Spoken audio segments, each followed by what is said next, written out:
Good morning guys! Update tayo sa aking petchay. Ayan guys, malalaki na siya.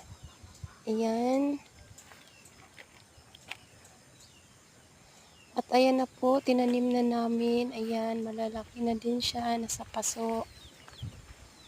Kailangan lang namin itaas kasi may maraming manok dito sa bahay. So ayan, sa kawayan namin itinanim yung iba. Ayan. At ayan naman po ang aming mga sibuyas at kamatis. Ayan, namumunga na din siya.